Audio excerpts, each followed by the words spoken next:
Live on a cloudy and warm, yes indeed, beautiful weather. It's a little cloudy and maybe some rain, but it's warm. It is a Tuesday morning, 9:02 a.m., the final Tuesday of April. Good morning, everybody, and thank you for joining me. It's going to be a huge day here in the bullpen.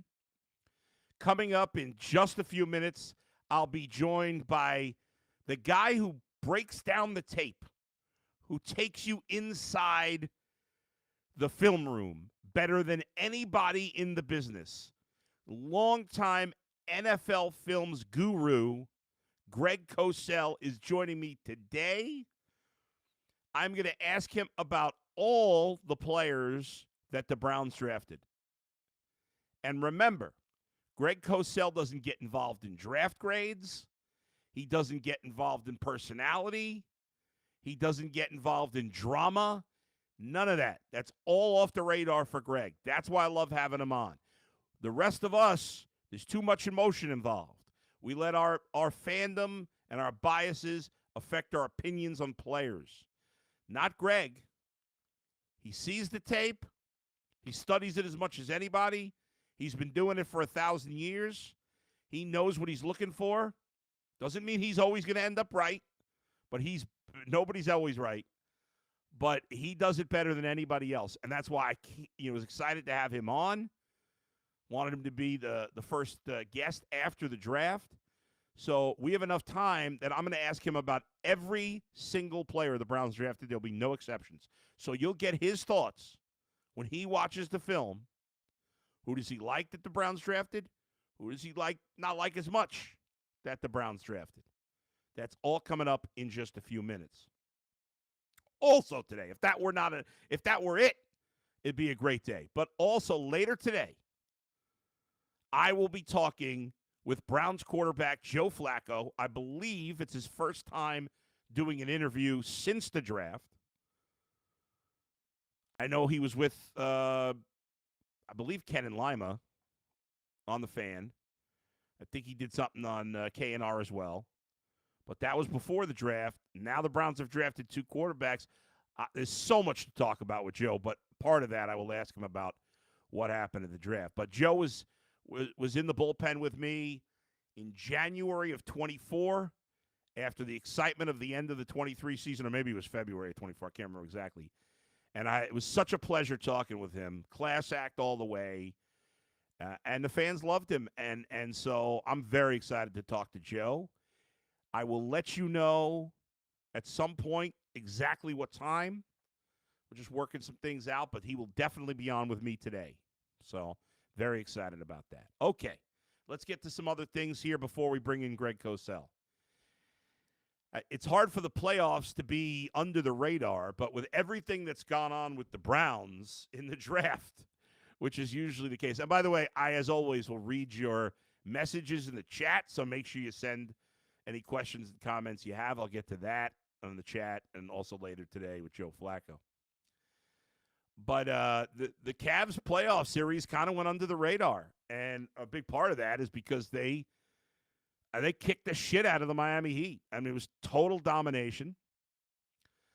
And because of that, there was not, especially these last two games, we've been so focused on the draft that there hasn't been that much. You haven't had any concern because the last two games were blowouts. Obviously, I was on last night. The game ended as I was wrapping up. The Cavs win by 55 points last night, one of the biggest blowouts in the history of the NBA playoffs. It was an incredible performance, and obviously the guys didn't have to play too many minutes. Nobody played more than 25 minutes for the Cavs last night, who held the Heat to 20 or less points in 3 of the 4 quarters in the game, and they could have named their score. Obviously, they called off the dogs in the fourth quarter, but great performances all around. The Cavs had 6 guys score in double digits, including Javonte Green, who played late in the game in garbage time. But without Darius Garland, somebody sent me a tweet today saying, who's going to have the balls, which media member is going to have the balls to say the Cavs are better without Darius Garland? I know they played great against the Miami Heat these last two games. You could con yourself into believing whatever you want. The Miami Heat are not a good basketball team. The Pacers, who they're probably going to play in the next round, are way better. And certainly Boston or whoever they're going to play in the West is a million times better than the Miami Heat. You want to beat those teams, especially Boston and whoever comes out of the West, you got to have all hands on deck. This idea that you're better off without Darius Garland is silly. And hopefully Darius Garland will be good to go by the next round. It's a toe injury, obviously, that he's dealing with. But it gave, obviously, other people an opportunity. Max Strus had a big Game 3. In Game 4, there were a lot of guys. Obviously, they pulled away early. But DeAndre Hunter had 19. Ty Jerome had 18 points, 3 boards, and 5 assists in this one. I mentioned last night it was good to see Donovan Mitchell get his shooting on track, 4 of 8 from 3. He had 22. And Jared Allen with just a monster game, 14 points, 12 boards, 2 assists, and 6 steals. 17 and 7 for Evan Mobley as well. So great game all around by the Cavs. There's really no complaints. There's nothing to be upset about. You hope Darius Garland is healthy. I can't remember who sent me that tweet, but, if I felt the Cavs were better without Darius Garland, I'd say it. It has nothing to do with having balls. But I think that's crazy. And you're being a little prisoner of the moment. And you're not taking into account just how bad the Miami Heat are. And we saw that the last two games. In fact, the point differential in this series was the largest point differential in the history of the NBA playoffs. The total point differential for the 4 games. That's pretty amazing. That they can't, and again, here I am saying that the Heat suck, and they do. But the closest game was the game they blew that big lead in Game 2. They ended up winning by 9 still. They won by 21, 9, 37, and then 55 last night. So absolute incredible ass kicking. Now, when will the next round start? It's a good question. The soonest the Cavs will return, and it will be at home, obviously, because they'll be the higher seed, would be Saturday. They will not. Last night I wasn't sure because tonight the Pacers play the Bucks in Game 5. If the Pacers win tonight, that game is at 6 o'clock on NBA TV. If the Pacers win tonight, that series is over. So I wasn't sure if, we could see the Cavs play Thursday or Friday. Got word late last night that the soonest the Cavs will play is Saturday. So I'm going to give you my assumption of what's going to happen. If the Pacers beat the Bucks tonight, which I think they will, but obviously you never know. This is not a Cavs Heat situation. If the Pacers win tonight, my guess is the Cavs will play Saturday. Game 1 at home against Indiana. Could be Sunday, but I'm guessing Saturday. If the Pacers-Bucks series goes to Game 6, their Game 6 would be Friday. And if the Pacers won then, I would assume there'd just be one day off, and then they would play Sunday. And if somehow that series goes 7, now we're talking Monday, Tuesday next week, and the Cavs getting a full week off. But at the very least, the Cavs are getting 4 full days off after their win last night. Because, like I said, the soonest they'll play Game 1 against Indiana will be Saturday. And unless that series ends up going 7, I would assume they'll play sometime next weekend. I guess it's possible if it goes 6, they don't play till the following Monday. If they want to give Indiana 2 days off, if they think that's necessary, we'll see. Because their Game 5, like I said, is not till Friday. But like I said, we won't be playing until this weekend. So the rest of this week is all baseball, which I don't know how much we want to watch that right now. The Guardians are not playing well. But every day's a new day to turn it around. That's the great thing about baseball. Couple of messages I want to read, and then I'll bring in our special guest. Jim says the Guardians' pitching is terrible. Good grief. That's true. So far, it has been terrible. We've got a long season. John says, I'm late. You're right. There was a technical tweak I wanted to make right before the show started, and so we went on a minute late. I apologize. Maybe even 2 minutes. Pork chop sandwiches. Good to see you again, live from Rocky River on a cloudy and humid Tuesday. Welcome to the bullpen. Is it humid? Actually, I haven't been outside yet. Sam with a lot of bull emojis. I appreciate that. Paul, good morning, Bull. Good morning to you, Paul. Ricky May. Anybody notice if you take Shedeur Sanders' first name and rearrange the letters, you get he's rude? Hope it's not a sign. How would you have even noticed that? That's a good job out of you. That's funny. Sam, any rest for the Cavs is good after a long season, in my opinion. I agree.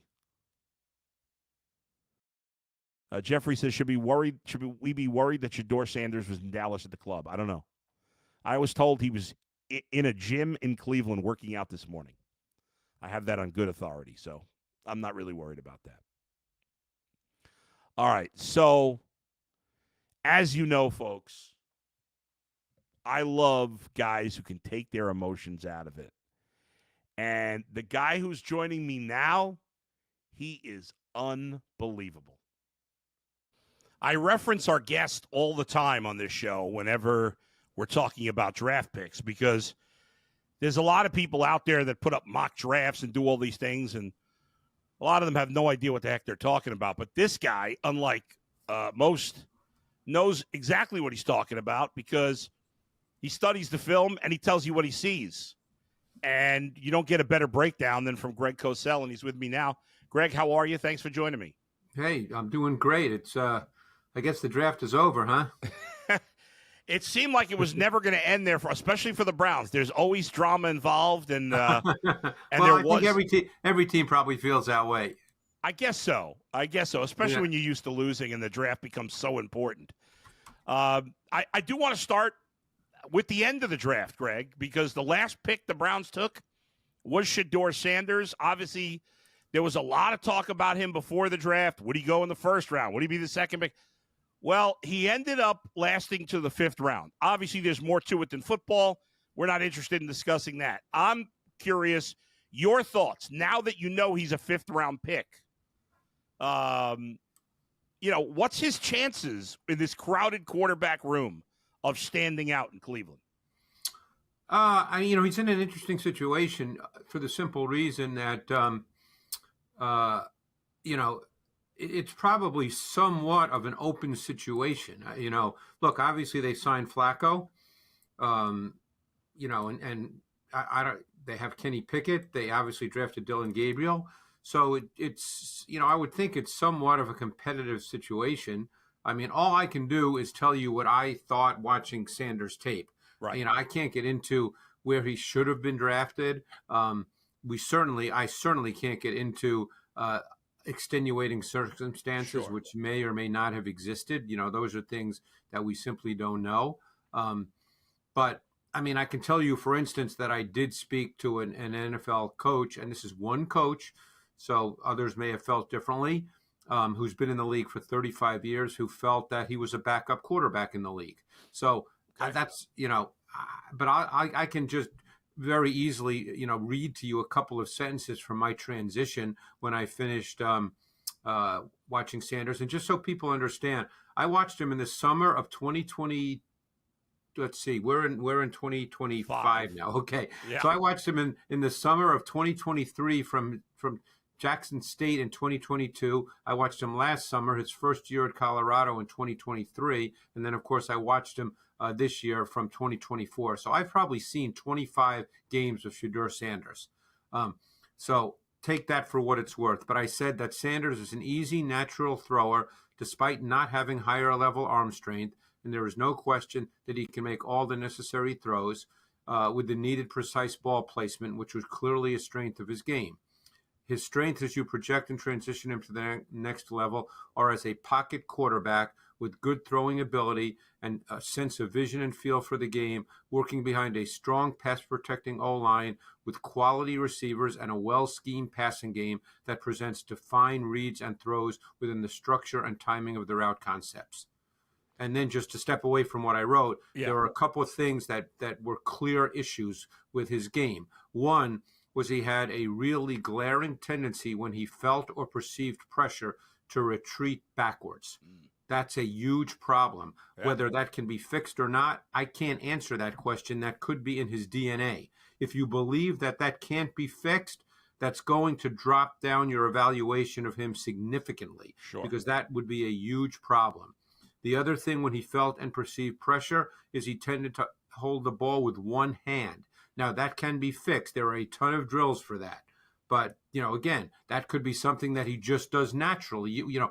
These are things you don't know, but you have to decide how you feel about them when you evaluate him.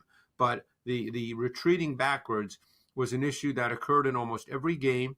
And that's a concern. Now, obviously, he did not play behind the best offensive line. We know that. But you have to understand one thing, and I defer to Tom Brady on this because, it seemed like I listened to every Tom Brady game during the season when he did games. And he said something early in the season that really resonated with me and that I believe to be true based on the people that have taught me the quarterback position. He said sacks almost all the time are on the quarterback. And you have to remember that. And keep in mind, teams have done studies over the years that quarterbacks that get sacked a lot in college get sacked a lot in the NFL. So you have to keep that in mind as well. Right. So there's pros and there's cons to his game. How other people saw him, what other mock drafts say, I don't care about that for half a second. I just evaluate him. Right. This is what I saw on tape. Do I think he can be a starter in the league? Probably, sure. But I think there's a lot of things that have to go into play. And I know I'm talking a long time, but there's one other point that I think is really important.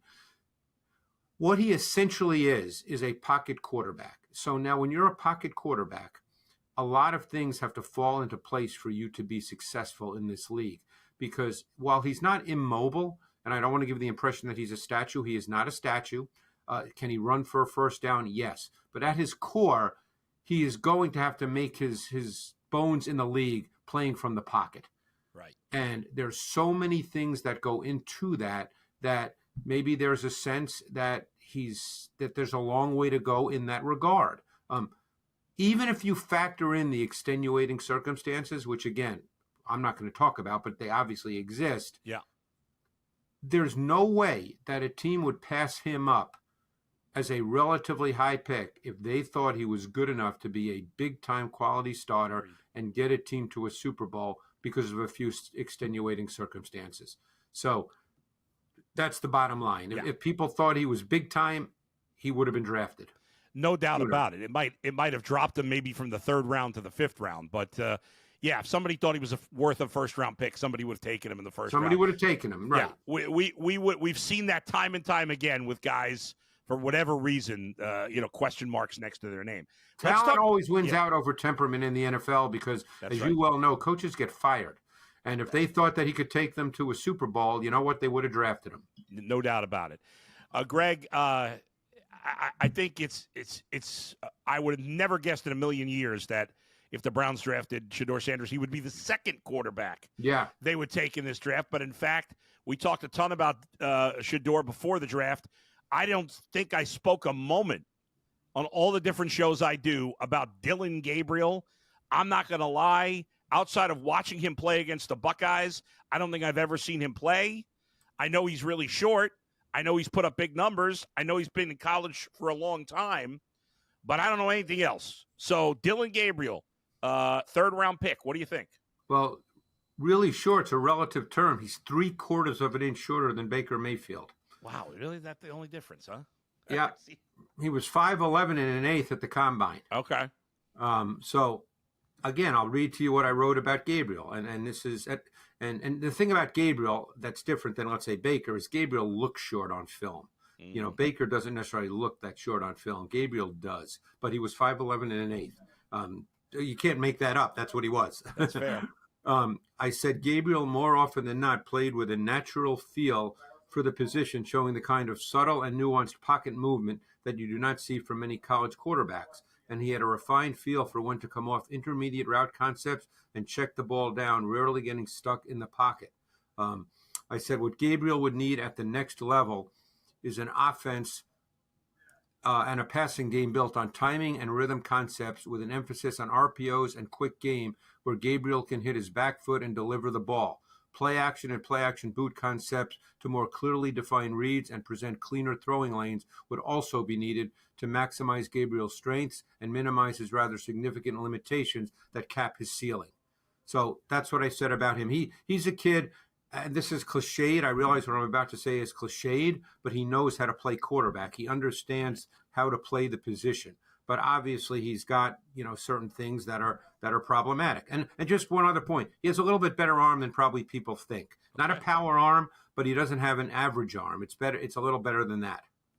So it seems a lot of people have said to me, and this is pointless, but I'm curious your take.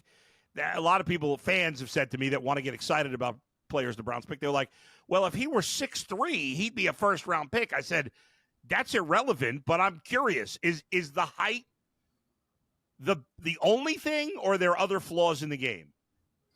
I mean, I would say that the height is probably the main deal. I mean, he is 5'11" and an eighth, and that. Look, there are quarterbacks now in the league that are shorter. I think we've come to accept that there are shorter quarterbacks. But make no mistake that height is a trait. I mean, look, I'm fortunate enough when I go to the combine to be on the field. And I remember last year standing next to Caleb Williams and Drake May. I was standing, right next to them. And Caleb Williams next to Drake May looked like a ninth grader. Drake May's a big man. So height is, size is a trait. Sure. So clearly when you're 5'11" and a half, or 5'11" and an eighth, and he does look short on film,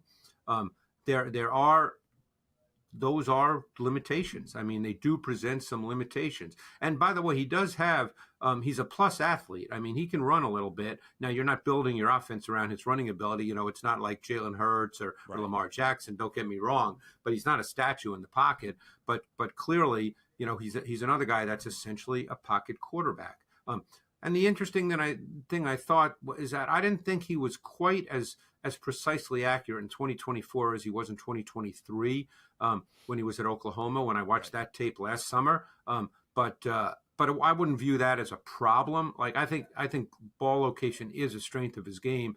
He just, I thought, missed some throws this year that he can't miss if he's to play in the league. Right.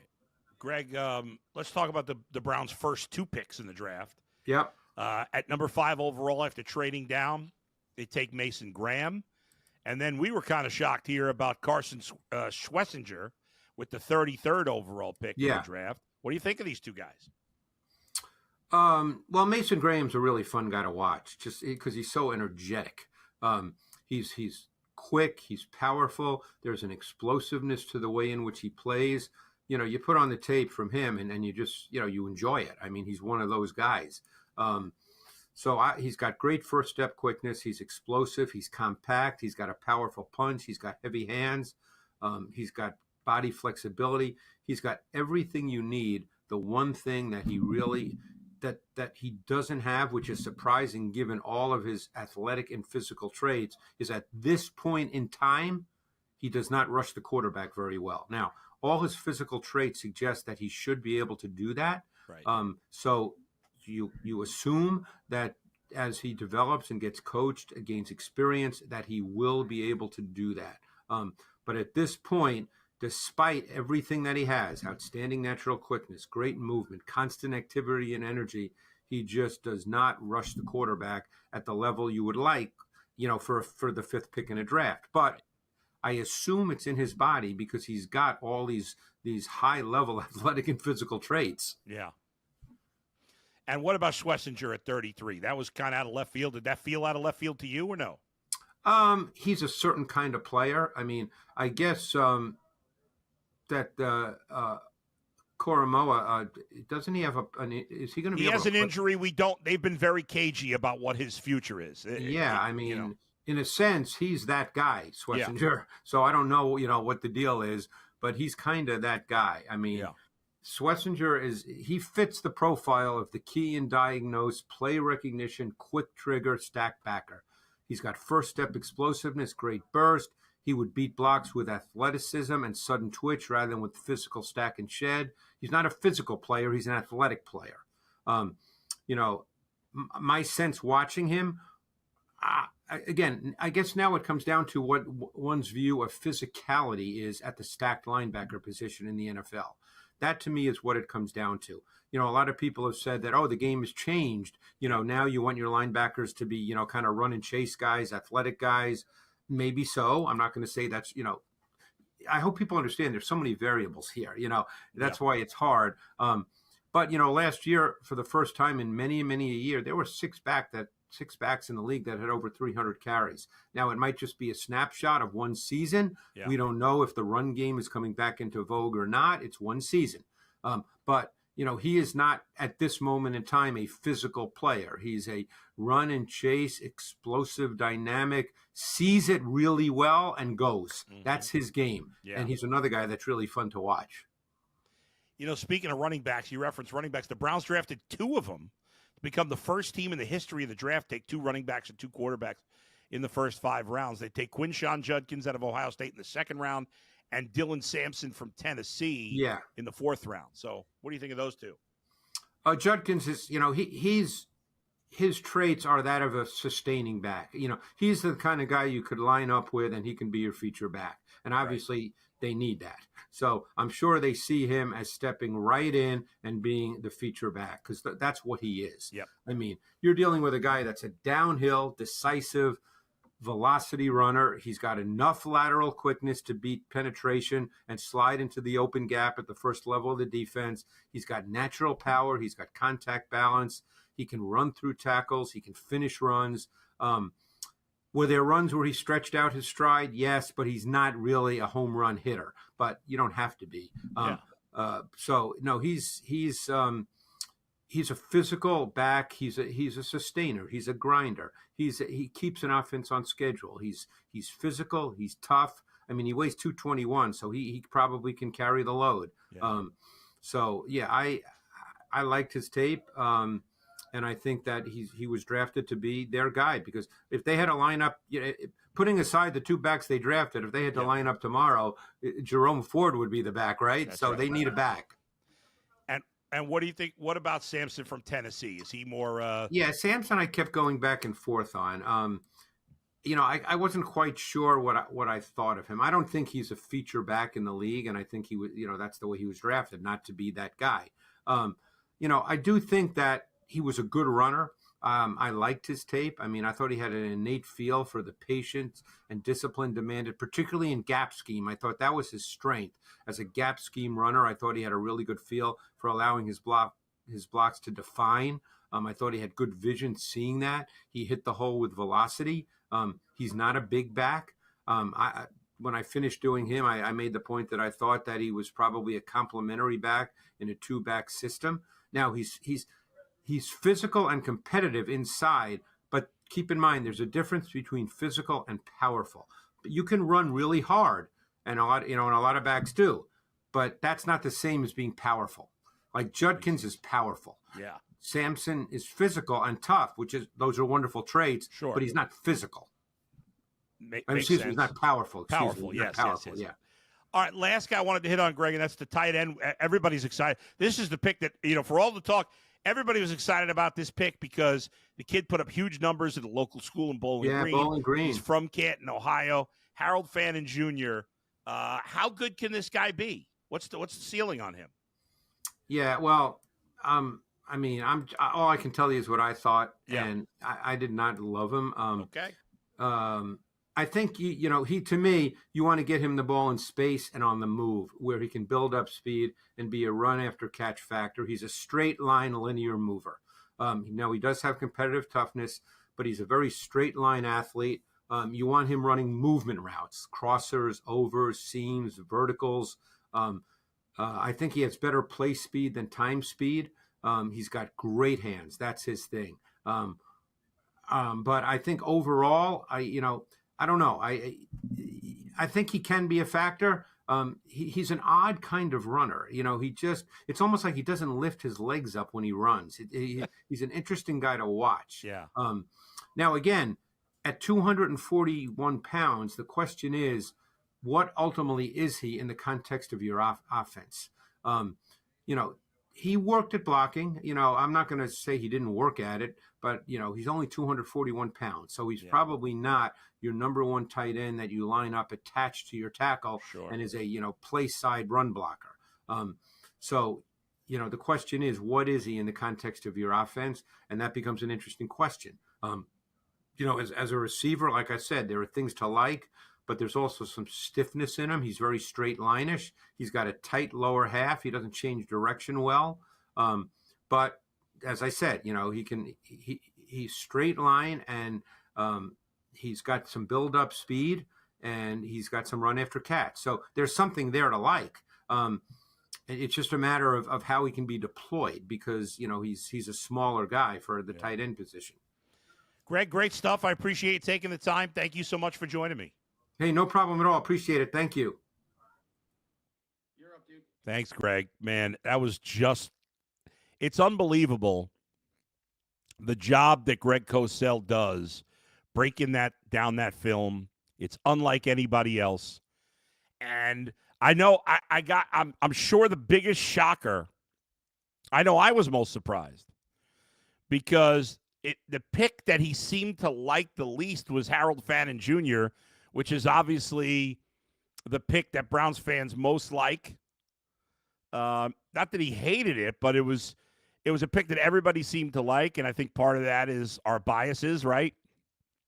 Local kid from Canton, played at Bowling Green, but really interesting analysis on all the players I found from Greg Cosell. We'll start, he talked about Mason Graham, and the only thing, it was all in the positive column. The only negative is that he wasn't good at getting to the quarterback.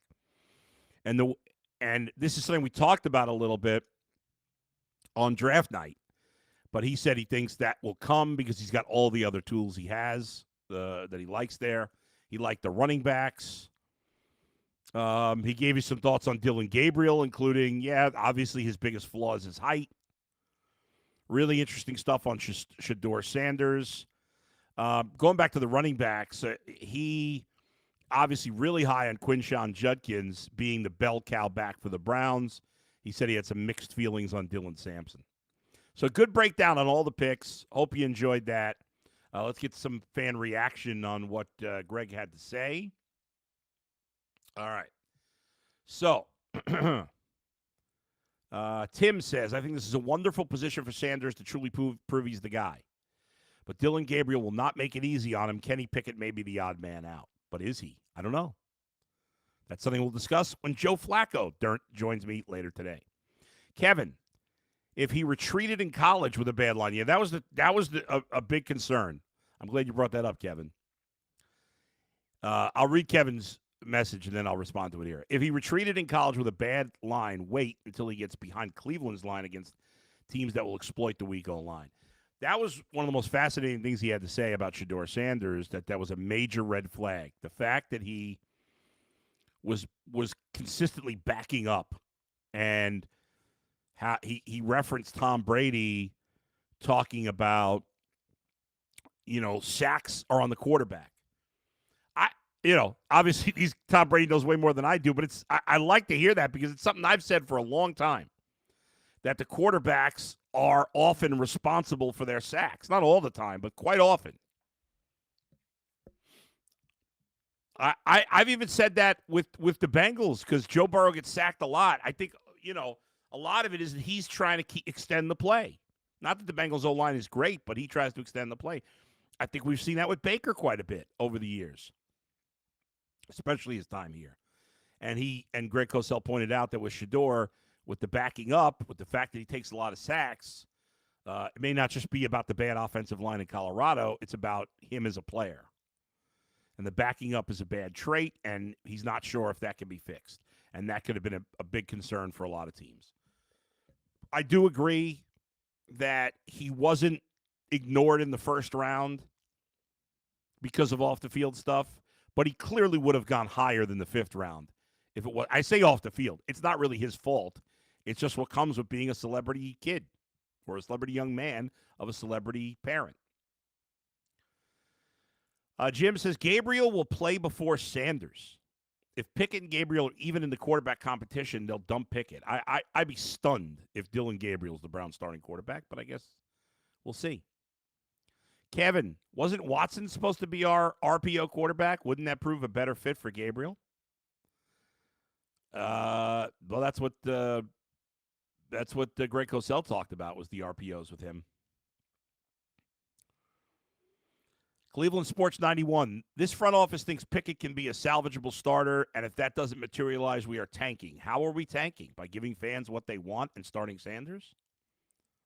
I don't know. I don't know that every fan wants Sanders to start. I think there's going to be a real quarterback competition. I think that's good for everybody involved. Kevin says, I feel that thrusting a quarterback forward because that is what the fans want is a plan for failure. Who says they're going to do that? I don't think the Browns are going to do that. And Shedeur Sanders is not Johnny Manziel. Johnny Manziel didn't care about football. He had major addiction problems, and he was a bum. Shedeur Sanders is not a bum. How good a football player he's going to be, we'll find out. He's not Johnny Manziel. People got to stop saying that. 4411825 says Greg will be proven wrong about Graham's rush ability. Well, you weren't really listening to what he said. He said his rush ability wasn't good in college. And then he clearly said he thinks that will improve in the pros because he has all the other tools. So there's nothing to be proven wrong about. His rush ability in college wasn't good. He didn't say it wasn't going to be good in the NFL. Sam says, great to hear Greg's unbiased breakdown of all the picks. We, myself included, are easily swayed by emotions, no doubt. Jeffrey, we picked up Deontay Johnson and Elijah Moore. Does that make you feel better about the receiving room? No. First of all, Elijah Moore has not signed with the Browns. They what's called an unrestricted free agent tender, which means if he doesn't sign by the middle of July, he can only sign with the Browns at that point. And that may happen because he's guaranteed, I think, $3.5 million if that happens. And I can't imagine any other team is going to pay him more. Why they want to bring him back, I have no idea. Deontay Johnson, I talked about this yesterday, but I'll reiterate. I'm not a big fan of Deontay Johnson. I know there's talent there, and because they're probably giving him no guaranteed money, I guess I could live with it. But he's a real shitbag. He quit on the Ravens. If you're going to quit as part of that team, and then I mean, he got traded and then cut twice. He's got talent. You know how much of an asshole you have to be to get traded and then cut twice when you have the talent he does? So I know I'm assuming it'll be a short leash, but I'm kind of sick of the Browns signing these shitty guys. Lim Jahe says, I wonder if Sanders will get a fair shot. It seems AB and Kevin weren't too high. Listen, I can't say for sure.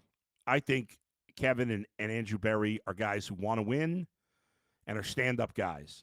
I've criticized them both at times, Berry more than Kevin. I think they're good guys. I think they want to win. I think they'll give every opportunity for – everybody deserves a fair shot in this quarterback room. Hopefully that will happen. GSS alternate history. If the O-line is bad, do you think Deion Sanders comes out and publicly blames the O-line like Odell's dad situation? I don't know. I don't care. For now, I don't care.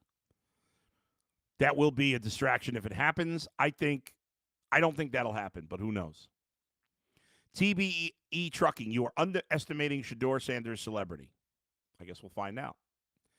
Jim Eagle, Gabriel, I'm guessing, had a great pre-draft interview session. Okay. All right, that's going to do it. Thanks. Hope you all enjoyed the interview with Greg Cosell. If you haven't done so already, please make sure you subscribe to the Bullpen. This way you get alerts whenever I go on. Aaron says he's wacko for Flacco. Well, if you're wacko for Flacco as well, you see right on the screen, Joe Flacco will join me either this afternoon or early evening. I will alert you on Twitter and through the YouTube page as to when Joe is going to join me. But Joe Flacco in the Bullpen this afternoon, 100% happening. So I'm looking forward to talking to Joe today and hopefully you folks will looking forward to hearing it as well. Thanks to Max and Z for producing. Thanks to Greg Cosell for joining me. Again, we'll see you later today with Joe Flacco in the Bullpen, late this afternoon or early evening. I'll also be on the Ultimate Cleveland Sports Show in an hour and 19 minutes. Until then, we'll see you next time. Thanks for listening. Thanks for joining me, everybody. You've been listening to